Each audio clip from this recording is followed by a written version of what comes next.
So tonight I was asked to come speak to you a little bit about a hobby that I have. It was completely accidental. I'm sure this gives it away a bit. It is a weird one. Are you ready? Good, because this would have been really awkward, because I'm going to tell you anyway. I had lived in my house for 11 years. I had no idea that less than 100 feet away from my front door were a bunch of dead people. They were buried. They weren't just scattered about. One day I decided to go for a break from doing curriculum work. For any of my friends in the audience that are teachers, if you know, you know. I didn't want to do it. I took a walk, and soon I found this. There's 2 headstones just stuck in some trees. That one's in a woodchuck hole, and I thought, this is awful. This also was the day that changed my life. When I was staring at these headstones, I thought, how awful. I thought there's probably no way they thought that this was what was going to become of their final resting place. To be abandoned and forgotten, and basically erased like they never even existed. And to me, that was unacceptable.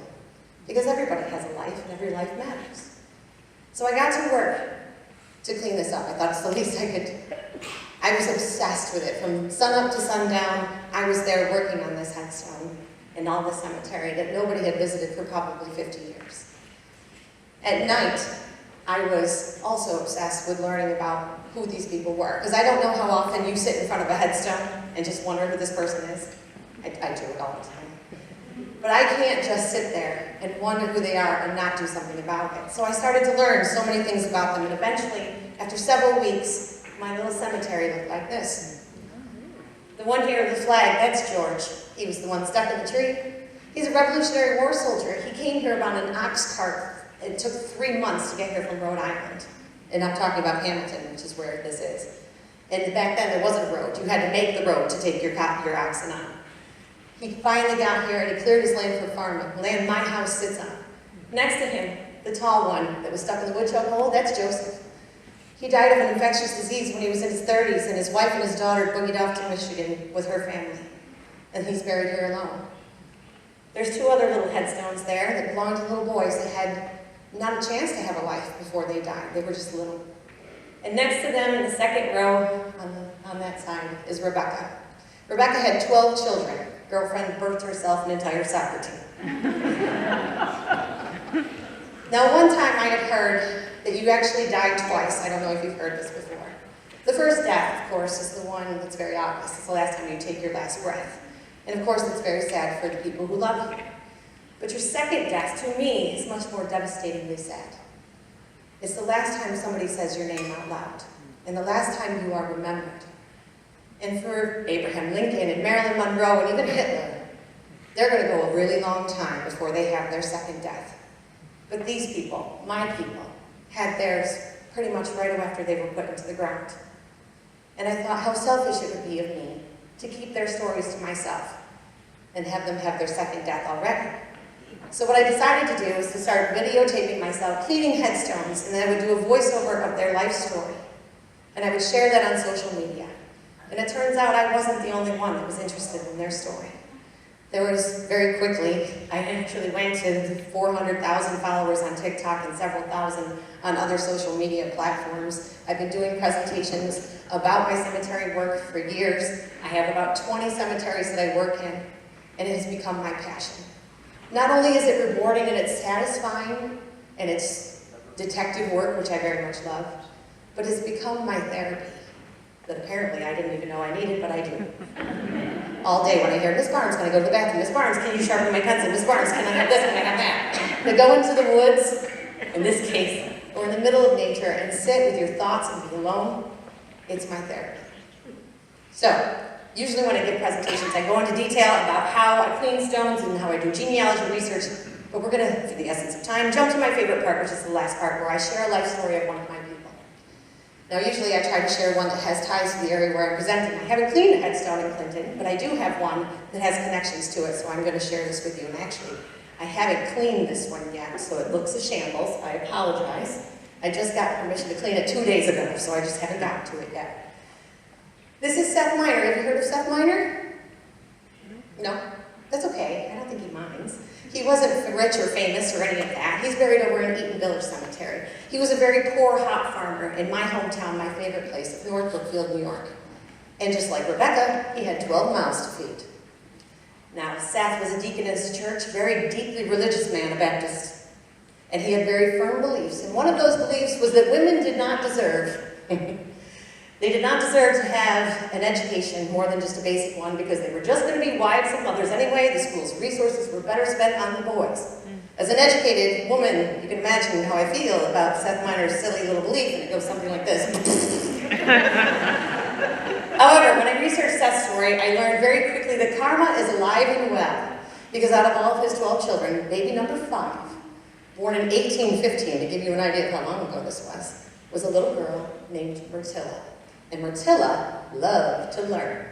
She would read every book she could get her hands on. The problem was that Myrtilla was born with a spinal infection. I will save you the gory details of what that entailed. She also had tuberculosis, and they did not think that she was going to make it very long. She did. They lived on Mill Hill Road in North Brookfield, which was like this. And at that time, it was not a road, it was a trail. And Myrtilla, when you went to school in the early 1800s, you had to walk to school in the morning, walk home for lunch, walk back in the afternoon for your afternoon classes, and then hike back up to the house to get your chores done. And she did it several times. She fell and bumped her head. She'd have to miss school. She was more upset about missing school than her bumped head. She finally convinced her father to let her go through all 6 grades that were available at the North Brookfield Union Schoolhouse. And at the age of 15, she broke Daddy's other rule. I don't really want to get married. I don't want kids. I don't hate kids, but I just don't want it. But the only other option for a girl when she's 15 is to become a teacher, which seems very young, trust me. When I look around my classroom with my 15-year-old students that are girls, and I picture them not just with a classroom, but an entire schoolhouse. Ooh, it makes me giggle. When Myrtilla became a teacher, and she was really good at it, the only regret she had is that she'd only had 6 years of education, and she didn't think she could prepare her students well enough for their future. So she decided to go back to school herself. It took a lot of convincing, but she finally convinced this man, which is our TEDxClinton, to let her join the Young Ladies Domestic Seminary here in Clinton, New York. The reason it took convincing is because Myrtilla could not afford the $120 annual tuition. But she convinced him by saying, listen, when I get out of here, I'm going to teach, and I'm going to pay off every single cent. And he took a chance on her, thank God he did, because she went on to do something amazing. And they became very good friends, and they respected each other for the rest of her life. So while she was teaching in various places across New York State, she ended up in Providence, Rhode Island. And she was living with her cousin Mary, and she was an amazing teacher. And one day she got a letter in the mail from a Southern gentleman, and his job was to recruit teachers to send to the South. This is way before the Civil War. He wanted her to teach the young daughters of plantation owners in Mississippi. And that decision to go not only changed the course of Myrtilla's life, but that of thousands of others, if not millions at this point. She went, and of course she had been exposed to slavery in the North, because I think people forget we had slavery in the North, but we very much did. But it was nothing like she was going to see in the South. She was very much unprepared for the brutal way the slaves were treated. To say she was disgusted is an understatement. She couldn't take it. She was friends, actually, with one of the plantation owners. She said, you hate the idea of slavery. Why do you have slaves? And he said, I have to. Everybody else has free labor. If I have to pay the people that work for me, I'm going to go under. He goes, but I try to take care of them the best I can. And she said, that's not good enough. The least you can do is let me teach them. And he laughed and he said, you can't teach slaves. To teach slaves to read and write is against the law. You're going to get thrown in jail. And she was disgusted, but not defeated. She wasn't feeling very good, and she ended up going back home after 2 years to New York. And right then and there, she decided that she was going to open the normal school for colored girls. She wasn't the first one to open a school for colored children back then, for freed slaves. That was Prudence Cranwell. She was in Connecticut. She was an amazing woman. She had the school of all white children, and one day, one little black girl approached her and said, I really want to learn. And she said, come on in. The white parents were outraged. We are going to yank our daughters out of here. Prudence said, let me do you a favor. They're kicked out. And that was the first school for what they called colored children back then. So Myrtilla wasn't going to be the first, but she was going to be darn close to the second. She decided she was going to open her school in Washington, D.C., and it was going to cost a lot of money. So she reached out to this man. Do we know who this is? You should. He lived just down the road in Peterborough, famous abolitionist, Garrett Smith. Yes. She wrote to him, and she told him all about her school that she was going to open, and isn't this amazing? And he wrote back and he said, "It's a fool's errand," which was not what she was expecting. See, Garrett Smith had one rule, that to end slavery as fast as possible. And educating slaves or freed slaves just wasn't going to do it fast enough for him. He said, "I appreciate your efforts. I think it's very great.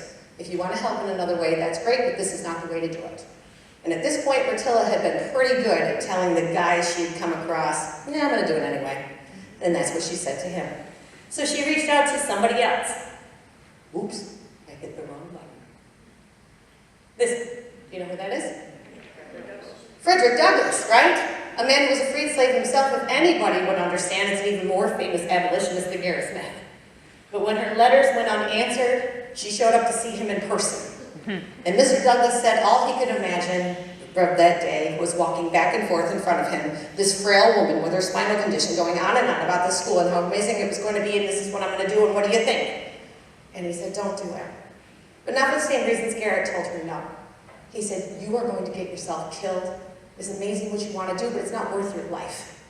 And guess what she said? "Yeah, I'm going to do it anyway." So she amped up her fundraising, and eventually she got enough money to move to Washington, D.C., where she convinced a man who was a freed slave himself to rent her a room of his house. And that was going to be her classroom. At the end of the first month, she had 6 scholars, she called them. They weren't just her girls, they were her scholars. At the end of the second month, she had 45. She needed a bigger place. But she brought in lecturers, she took them on field trips, she had the girls write essays to congressmen about ending slavery. Let's have equal education for all children, and can women get some rights, at least a little bit? They had a great time with her. She insisted that they would have the best education possible, they would wear clean clothes, they would have impeccable manners, and they would brush their teeth every single day. It was pretty great. All while being harassed in the roads, having bricks thrown through their windows, terrible things said to them. And yet Myrtilla did not give up. They were her girls, and she was going to protect them, and she was going to teach them whether they burned the building down around her. The problem was that the man she was renting from was also being harassed, and he had to ask her to leave. And the next one had to ask her to leave, and the next one. And she finally said, "You know what? I need my own school." It was going to cost $4,000 to buy land in Washington, D.C. in order to build her school, and that she just didn't have. However, she had other cheerleaders, the Quakers. They loved Myrtilla. They said, "You know what? If you're a jerk, you don't deserve anything. But if you're a good person, it doesn't matter the color of your skin. You deserve the world." So they helped her out a lot. But her other biggest cheerleader was this lady, Harriet Beecher Stowe. She wrote a little novel, I don't know if you've heard about it, called Uncle Tom's Cabin. She loved Myrtilla's work so much, and they became very good friends, that she actually gave her $1,000 of her royalties, and now Myrtilla finally had the money that she needed to build her school. This is from the Library of Congress. This is the only diagram I've ever seen of her school building in Washington, D.C. Things were going great. Everything was working out. Myrtilla was still trying to fundraise for her girls. They had an unwanted, uninvited parade of visitors constantly through the school. And what they noticed is they'd never seen better behaved children in their entire life. And when Myrtilla was out fundraising, the older girls would step in to teach the younger girls, which was exactly what she wanted. She wanted to train these girls to go out and open their own schools all across the country. This is Myrtilla, by the way. Is she adorable? So anyway, it ended up kind of going bad after that. In the 1850s, Myrtilla started to really kind of fall apart. She was physically exhausted. She was mentally exhausted. She was being really kind of rude. And teachers were quitting or getting fired right and left, and she was really having a hard time. By 1860, the year before the Civil War started, Myrtilla was not the favorite person of Washington, D.C. She was a not racist, when being not racist was not a cool thing to be. Her building was lit on fire. It was saved with minimal damage, but Myrtilla had kind of had enough. She packed up what supplies were left and put them in a storage shed, and she rented the building, and she went off to California to get a little R&R. While she was there, however, she was launched 30 feet in the air by a lively team of horses with a buggy. She wasn't killed, but she was badly injured, and she said, "I think I'm going to go home." So she sailed down to the Panama Canal, came up, and eventually made it to Washington, D.C., and she died 2 months later from her injuries in 1864, a year before the Civil War was over. She was buried in an unmarked grave, and it stayed that way for decades, until finally they put up a headstone for her in her memory. And the inscription they picked came from a man who wrote it about her, who used to be a slave himself. And it said, Myrtilla Miner, in this lowly grave, a conqueror lies. Myrtilla's school was eventually sold and torn down, and they built a new school, the University of the District of Columbia, called the Miner Building. They set up the Miner Fund, and for decades, this building taught teachers how to teach so they could go out and share Myrtilla's dream with the world. Now, before I go, I have 2 quotes I want to share with you, something that I hope you take home with you. My favorite Myrtilla quote: if you can do a good deed or a noble and true one, do it. Care not for the opinions of the world. And I think that's a very powerful message. When I first learned about Myrtilla's story, it was about the same time I found out that a little church in my hometown was going to be burned to the ground and turned into a parking lot. And that was my grandma's favorite place. And that was not going to happen. And a ton of people who love me very much, said, what are you, nuts? You're going to buy this place and move a half a mile and restore it and bring it back to life? And I said, yeah, I think I do. And I'll tell you what, next month, the first wedding is going to happen in that little building, and I can't wait, and I've never regretted it for a second. The second quote actually comes from me. When you leave here tonight, I would really like you to assess your life. Things that have happened to you, experiences, people in your life, your goals, your dreams, your hopes for your future. And then I want you to imagine 200 years from now, some crazy blonde lady without your permission is going to share your life story on TikTok. Is it going to be a story that people just scroll by? What I really hope for you is that it's a story that some people, at least most of them, are going to stay and listen to every single word. Thank you so much.